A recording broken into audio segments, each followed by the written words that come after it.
শ্রীকৃষ্ণ শ্রীকৃষ্ণ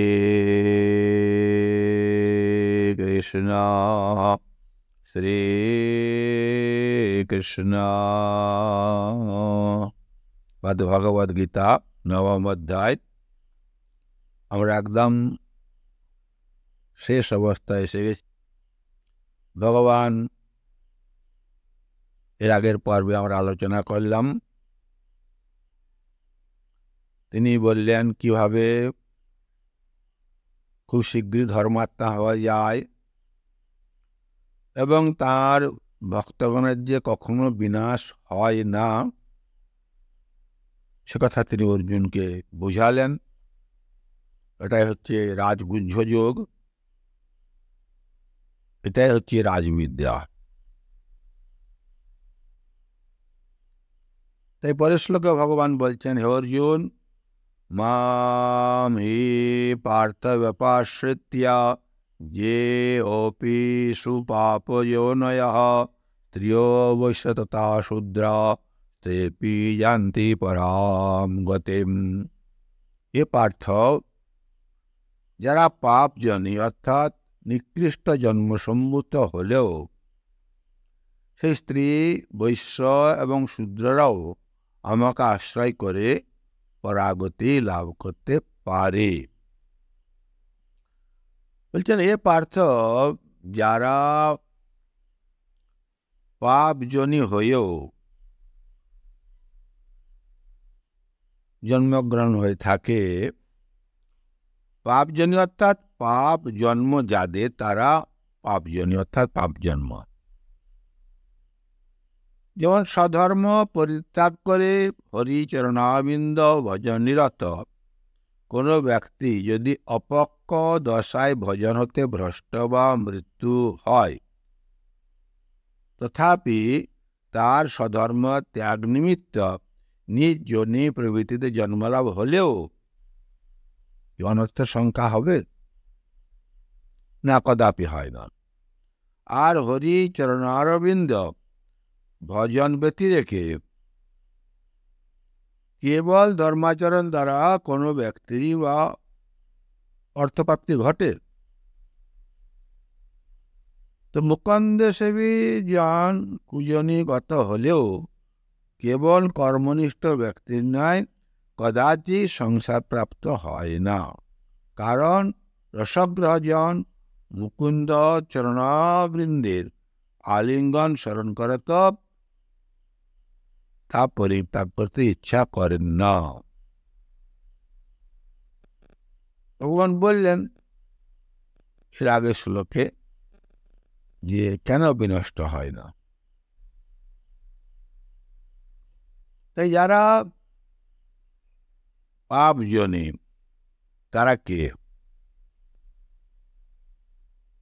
তাই বলছেন ভগবান, স্ত্রী, বৈশ্য এবং শূদ্রেরা,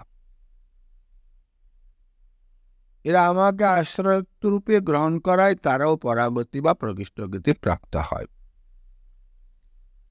কেউ পাপ জন্ম শব্দের অর্থ করেন সবরাদি, তবে তার সঙ্গে স্ত্রী, বৈশ্য, শূদ্রের উল্লেখের হেতু কি? না, স্ত্রীলোকেরা সাধারণত অত্যধিক দেহবুদ্ধি সম্পন্ন, গৃহাসক্তা, বৈশ্যের সাধারণত অর্থশক্ত, শূদ্রের সাধারণত তখনকার দিনে ধর্মানুশীলন প্রাপ্ত হতো না। এখানে সাধারণত শব্দটি অবশ্য প্রয়োগ করতে হয়, কারণ স্ত্রীলোকের মধ্যে ব্রহ্মজ্ঞা, ব্রাহ্মণী, বাক, অপলা, বিশ্ববরা, অগস্ত্যী, গার্গী, মৈত্রী, সান্ডেলি, ষোড়শী, তিনি অষ্টাবক্রের গুরু ছিলেন। এরা সব ব্রাহ্মণ বংশের স্ত্রী ছিলেন। ক্ষত্রিয়দের মধ্যে লীলা, চুড়লা, মদলসা, সুলভা, বৈষ্ণবদের মধ্যে সমাধি, তুলাধার, শূদ্রদের মধ্যে শবরী, শূদ্র ছিল। আর শূদ্র হচ্ছে জ্ঞানশ্রুতি, জাবাল, সত্যকাম, আর অনেকে। অসুর জাতিতে প্রহ্লাদ, বলি, বিত্র, রাক্ষস জাতিতে বিভীষণ, বানর জাতিতে জাম্ববান, হনুমান আদি, বক্রী জাতিতে জটায়ু, গরুড়াদি, সাপ জাতিতে নিগ, কিকলাস, কালিয়া সর্প, বৃক্ষ জাতিতে যমলার্জুন প্রভৃতি মুক্তি দেখা যায়। ঠাকুর শ্রীরামকৃষ্ণ বলেছিলেন, হাজরা বলে ব্রাহ্মণ শরীর না হলে মুক্তি হয় না। আমি বললাম, সে কি? ভক্তির দ্বারাই মুক্তি হবে। সবারই ব্যাধের মেয়ে ছিল রুইদাস, যার খাবার সময় ঘন্টা বয়তেছ শূদ্র, তো এরাও ভক্তির দ্বারা এদের মুক্তি হয়েছে। তো ভগবানের সঙ্গে সম্পর্ক স্থাপন করায় যোগ্যতা বা অযোগ্যতা কোনো কারণ নয়। যার যোগ্যতা আছে সে ভগবান আকৃষ্ট হতে পারবে, আর যার যোগ্যতা নাই সে ভগবান আকৃষ্ট হবে এমন কোনো নিয়ম নেই। কারণ সব প্রাণী তো ভগবানেরই, আর ভগবান তো সব প্রাণীর মধ্যেই। সুতরাং সকলেই ভগবানের শরণাগত হতে পারে। এর জন্য কোন জাতিতে কি জন্মগ্রহণ করেছে সেটা নয়, যেখানে সে জন্মগ্রহণ করুন না কেন তার মানসিক দৃঢ়তা বা আগ্রহ ঈশ্বরের প্রতি, সেটাই আসল।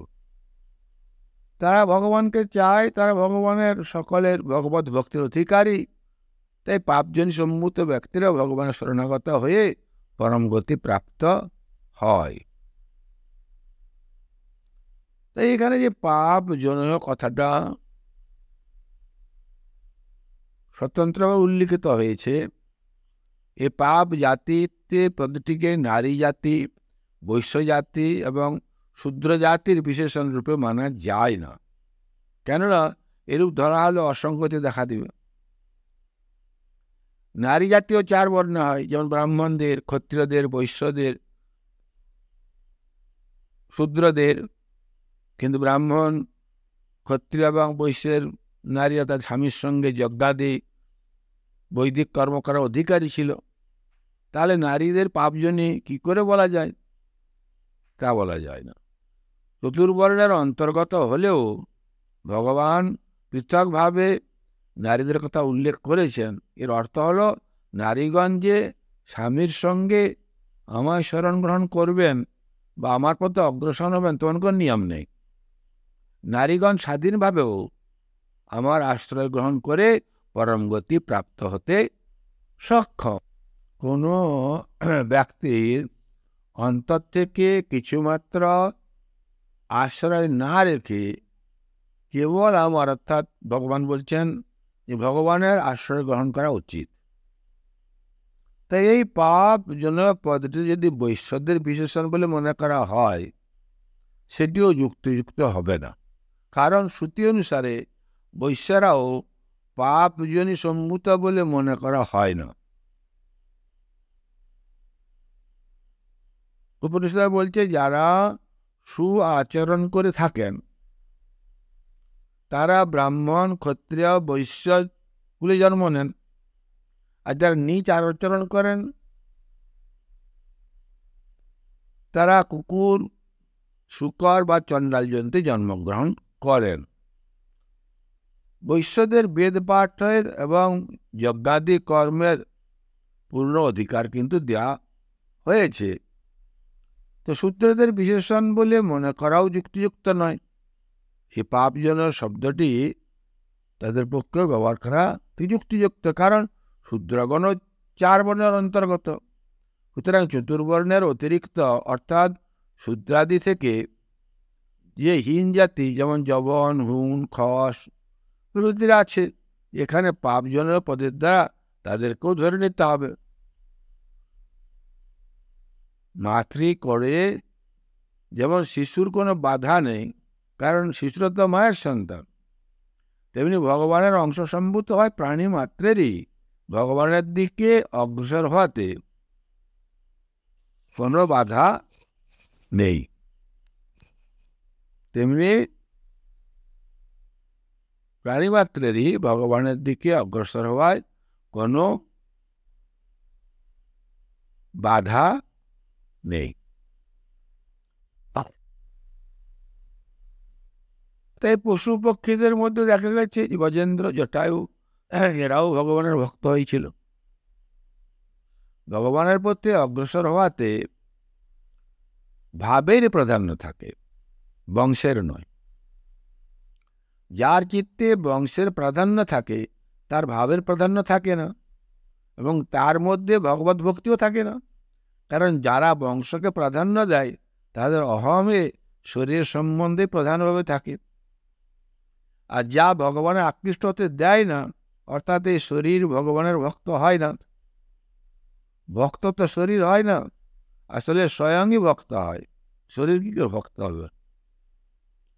এইভাবে জীব ব্রহ্মকে লাভ করতে পারে না, কিন্তু ব্রহ্মই ব্রহ্মকে প্রাপ্ত হন, অর্থাৎ ব্রহ্মে জীবভাব হয় না।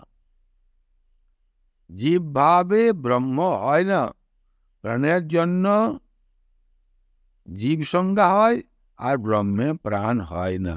তাই ব্রহ্মই ব্রহ্মকে প্রাপ্ত হন, জীবভাব দূর হয়েই ব্রহ্মপ্রাপ্তি হয়। ব্রহ্মৈব সন ব্রহ্মপ্রাপ্তি।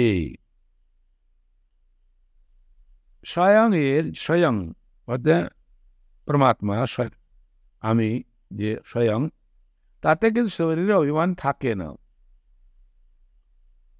আর স্বয়ংয়ে যেখানে শরীরে অভিমান থাকে সেখানে আমি দেহ থেকে পৃথক এই বিবেকও থাকে না। সে তখন অস্থি মজ্জা মলমূত্র সৃষ্টিকারী এক যন্ত্রের দাস হয়ে থাকে। একেই বলা হয় অবিবেক এবং অজ্ঞান। এই অবিবেকের প্রাধান্য হলে মানুষ ভক্তি মার্গেও যেতে পারে না, জ্ঞান মার্গে তো যেতেই পারবে না। সুতরাং শরীরকে নিয়ে যে আচার ব্যবহার তা লৌকিক সীমার জন্য ব্যবহার ক্ষেত্রে অত্যন্ত প্রয়োজনীয়, কিন্তু ভগবানের দিকে অগ্রসর হতে গেলে এর প্রাধান্য থাকে শরীরের নয়। তাৎপর্য হলো যে ভক্তি বা মুক্তি চাই সে স্বয়ং, শরীর নয়, কোন বংশে জন্ম সেটা নয়। যদিও তদাত্মার জন্য স্বয়ং দেহ ধারণ করে থাকে, কিন্তু স্বয়ং কখনো শরীর হতে পারে না, এবং শরীর কখনো স্বয়ং হতে পারে না। স্বয়ং স্বয়ংই, আর শরীর শরীরই।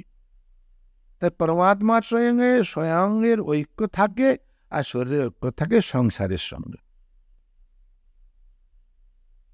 যতক্ষণ শরীরের সঙ্গে তদাত্মা থাকে ততক্ষণ সে না হয় ভক্তের অধিকারী, আর না হয় সে জ্ঞানের অধিকারী, এবং সেই সমস্ত সংশয়ের সমাধান করতে পারে না। এই শরীরে তদাত্মা যখন দূর হয় তখন সেটা ভাবের সাহায্যে।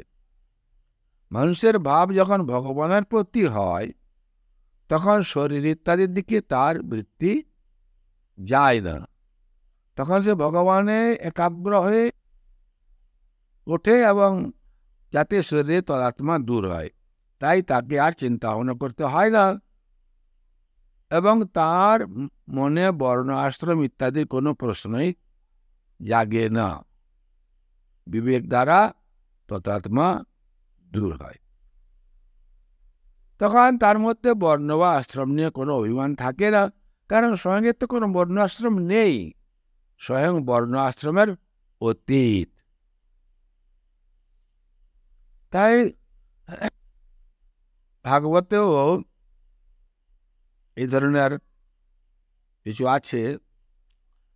সেখানেও তো ছিল কিরাত, কোন, অন্ধ্র, পুলিন্দ, আবির, শুম্ভ, যবন, খস, যে সকল পাপ জাতি এবং অন্যান্য যে সকল কর্মত পাপ স্বরূপ, তারাও যে ভগবানের আশ্রিত ব্যক্তিতে আশ্রয় করে শুদ্ধ হয়ে যায়। তাই ভগবানের আশ্রয়কারীদেরও আমরা নমস্কার করি। যারা ভগবানের আশ্রয় করি তাদেরকেও আশ্রয় করে তারা ভক্ত হয়ে যান। তো ভগবানের কথা তো আরো উপরে, তার ভগবানের আশ্রয় করলে হবে না? নিশ্চয়ই হবে। গোপিনীগণ, গাভী গোপীগণ বৃন্দাবনের, তারাও তো ভক্তির দ্বারা উদ্ধার হয়ে যান। এরপরে ভগবান বলছেন, হে অর্জুন, কিং পুনর্ব্রহ্মণা পুণ্যা ভক্তা রাজসস্তথা অনিত্যম অসুখম লোকম ইমম প্রাপ্য ভজশ্রমম। বলছে পুণ্য কুলোদ্ভব ব্রাহ্মণ, তা পবিত্র আচরণ করে ব্রাহ্মণ, ঋষিকল্প ক্ষত্রিয় ভগবানের ভক্ত হলে পরমগতি তো প্রাপ্ত হবেন। তাতে তো বলার কিছু নেই, বলার কি আছে? অতএব তুমি অনিত্য এবং সুখশূন্য এই দেহ লাভ করে আমাকে ভজন করো। অনিত্যম অসুখম লোকম, এই লোক অনিত্য, নিত্য নয়, সদা পরিবর্তনশীল। আমরা বারবার শুনছি এই জগৎ সদা পরিবর্তনশীল, নিজের চোখেও দেখছি, অভিজ্ঞতায় দেখছি, সদা পরিবর্তনশীল, নিজের দেহে দেখছি। কিন্তু সে পরিবর্তনটা আমাদের চোখে পড়ে না, মনে কখনো পড়ে না, কখনো কখনো পড়ে, কিন্তু সেটা মনে পড়লেও যেন তাকে সেটা ধরে না। মোহ মায়াজনিত জন্য সেটা বোঝে না, যে অনিত্য। তাই অনিত্য, এখানে সুখ অনিত্য, অসুখম, সুখ শূন্য। কেন সুখ শূন্য? সুখ তো আছেই, আছে। মানুষ সদা সর্বদা সুখের আশা করছে, সুখের জন্য চেষ্টা করছে। কেন? তার দুঃখ আছে বলে। সে যদি সত্যিকারে ভগবানের ভক্ত হতো, ভগবান ছাড়া অন্য কিছু নেই, ভগবানই সুখের আশ্রয়, তাহলে সে সুখের আশ্রয় আর খুঁজত না। তার সুখের আশ্রয় খুঁজছে মানে ভগবান ছেড়ে এই প্রাকৃত জগতের যেসব বস্তু আছে, যাকে আপাতত সুখের আশ্রয় বলে মনে করা, তাতে সে সুখী হওয়ার জন্য চেষ্টা করে। কারণ এটাই প্রমাণ হচ্ছে যে তার দুঃখ আছে। যত সুখী হতে চাইছে তত তার দুঃখ যে বাড়ছে, এটা অনুমান করলে, আমরা ধীর হয়ে বসে সাধন করলে, এর বিজ্ঞানটি খুঁজলেই আমরা জানতে পারব। আর জ্ঞান থেকে যখন বিজ্ঞানে যাব, তার তত্ত্ব খুঁজব, এর দর্শনটি খুঁজব, মহাজনরা এইভাবে কীভাবে বলেছেন, তাদের জীবনযাপন কীভাবে করেছেন, তা লক্ষ্য করলে আমরা বুঝতে পারবো। কিন্তু যদি আমাদের সময় না থাকে সে বিষয়ে, তাহলে তার অনুসন্ধান করতে পারা যাবে না। অতীন্দ্রিয় ব্যাপার। অতীন্দ্রিয় জগতে ঘোরাফেরা করলে, গুরু কৃপা হলে, সে দিব্য দৃষ্টি লাভ হলে এগুলি বোধোদয় হয়। ভগবান বলছে, যেহেতু অনিত্যতে ক্ষণভঙ্গুর, এগুলো বেশিক্ষণ স্থায়ী হয় না। তো এই যে মানুষ্য জন্ম পেয়েছ, এই মানুষ্য জন্মের দ্বারা পুরুষার্থে সাধন হয়। ধর্ম, অর্থ, কাম, মোক্ষ, চারিবর্গ পুরুষার্থ। পঞ্চম পুরুষার্থ হচ্ছে মুক্তি, পরমার্থ লাভ। মোক্ষ, ধর্ম, অর্থ, কাম তো তিন আছেই, কিন্তু মোক্ষ, যারা মোক্ষের অভিলাষী, তারা পঞ্চম পুরুষার্থ পর্যন্ত যেতে পারেন, তাহলে পরমার্থ লাভ করতে পারেন। সুতরাং তুমি এই যে দুর্লভ মানুষ শরীর পেয়েছ অর্জুন, তুমি যে দুর্লভ মানুষ পেয়েছ, এই দুর্লভ মানুষ পেয়ে তুমি আমার ভজনা করো। কারণ ব্রাহ্মণ ও ক্ষত্রিয়রা পবিত্র, যদি আমার শরণাগত হয়, বর্তমানে পাপাচরণকারী সর্বতঃ হবে দুরাচারী এবং পূর্বজন্মের পাপের কারণ নির্জনিতে জন্মগ্রহণকারী প্রাণী ও নারী বৈশ্য শূদ্রগণ শরণাগত হয়ে আমার আশ্রয় গ্রহণ করে পরম গতিতে প্রাপ্ত হয়, পরম পবিত্র হয়ে যায়।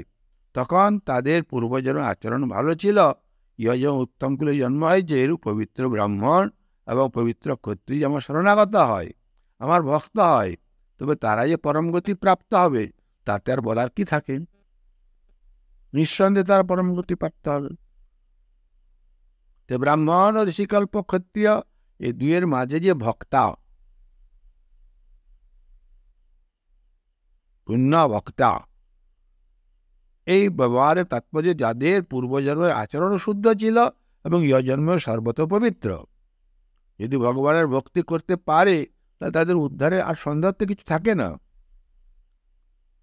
তাই মাঝে মাঝে বলা হয় যে দেখো, এই মনুষ্য জন্ম অনন্ত জন্মের অবসান করে বলে এটি হলো অন্তিম জন্ম।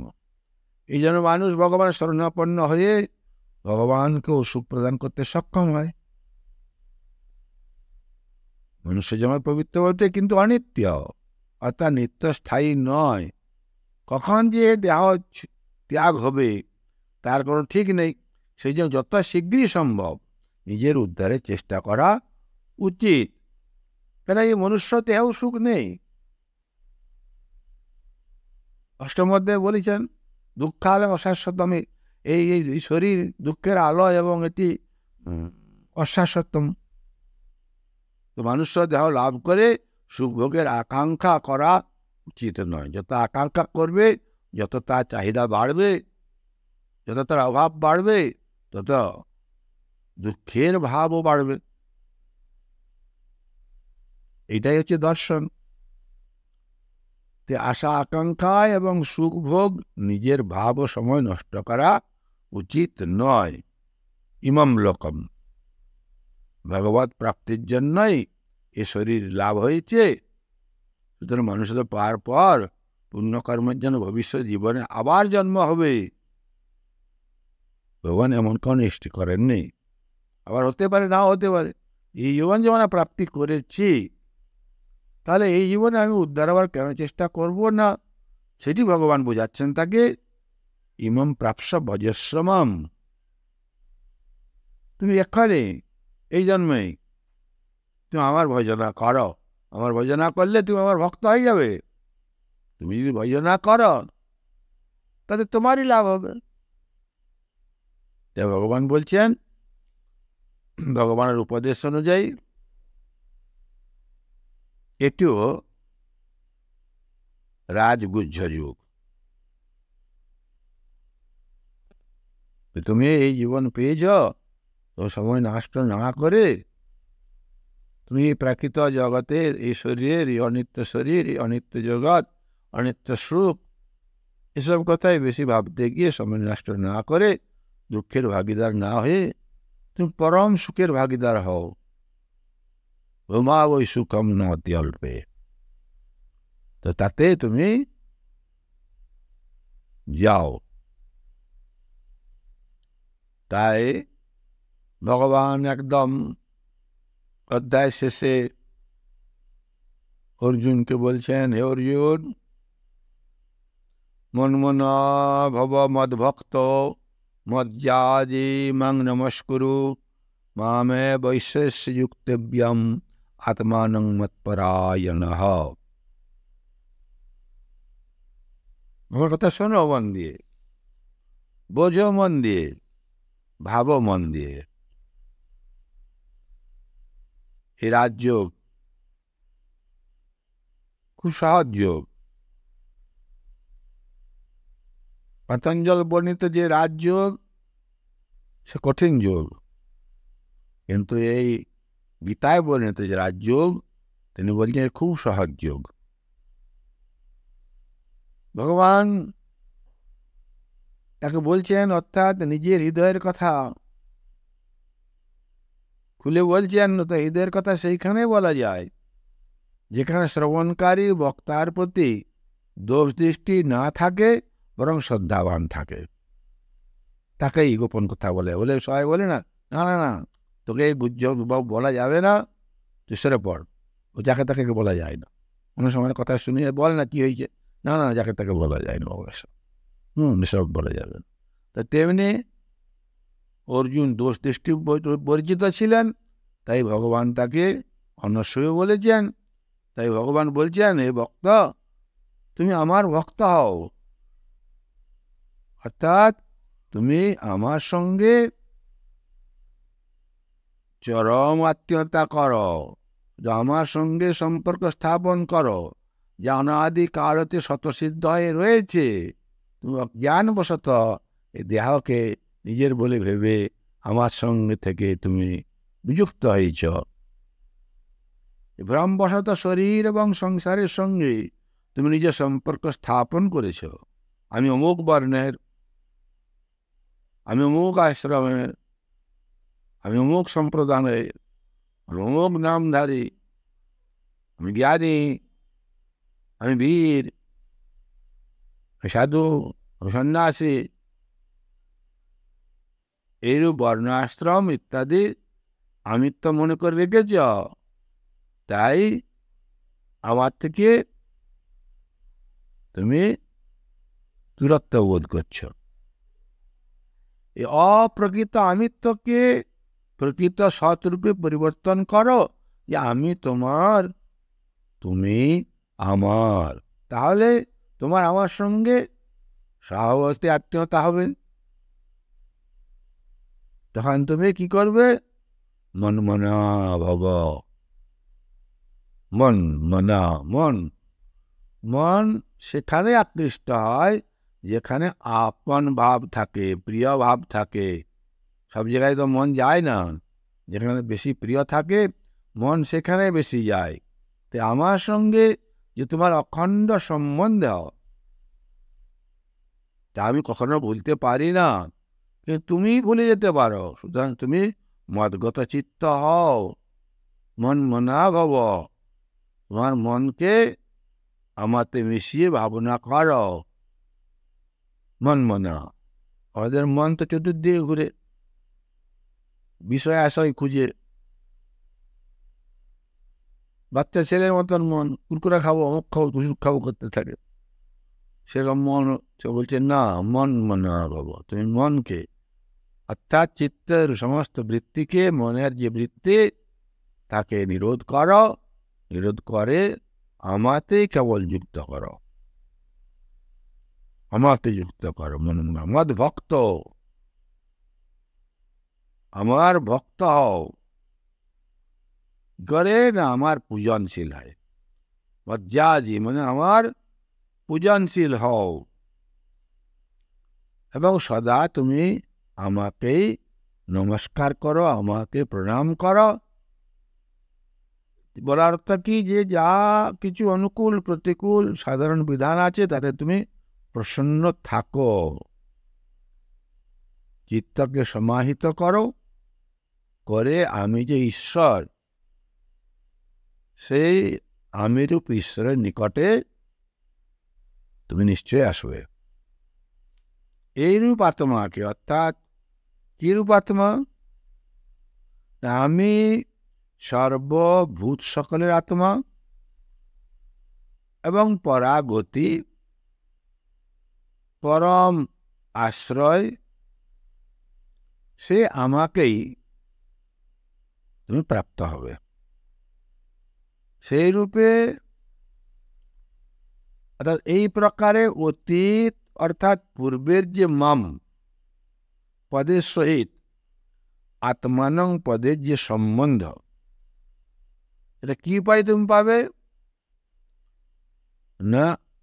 অনন্য শরণ হয়ে। অনন্য ভাবে শরণাগত হওয়ার জন্য তিনি এই রাজ্যকে উপস্থাপনা করলেন, যা অতি সহজ, কিন্তু ভাবতে সহজ, কিন্তু এটি করতে খুব কঠিন।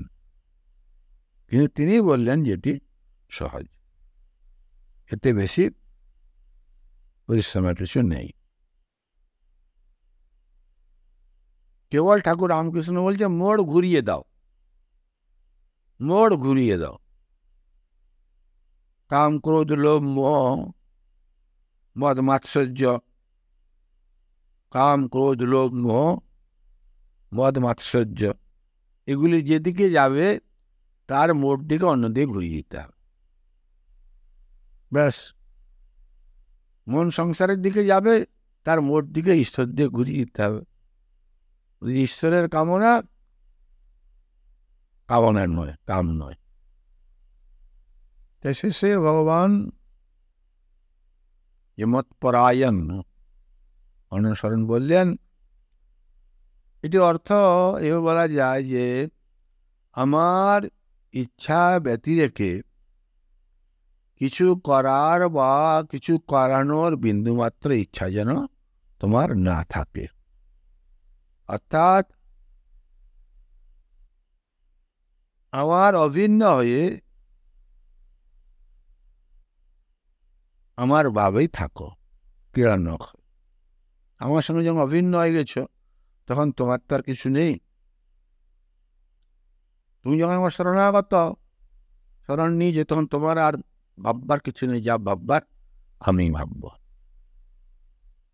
আমি ভাবব যোগশক্তি বহামহম। তাই তিনি আমাদের শরণাগত থাকলে আমাদের সাধন ভজনও তিনি আমাদের দিয়ে করিয়ে নেবেন। তাই সে গীতার উপদেশ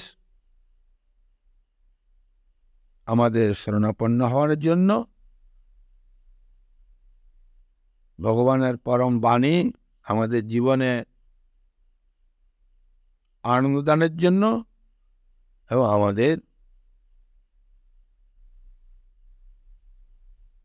সেই পরম ভাব, পরম গতি লাভ করার একমাত্র আশ্রয়। সেই দিব্য জীবন লাভ করে আমরা পরম সুখে জীবন অতিবাহিত করতে পারব। ওম শান্তি, ওম শান্তি। সকলের কল্যাণ হোক।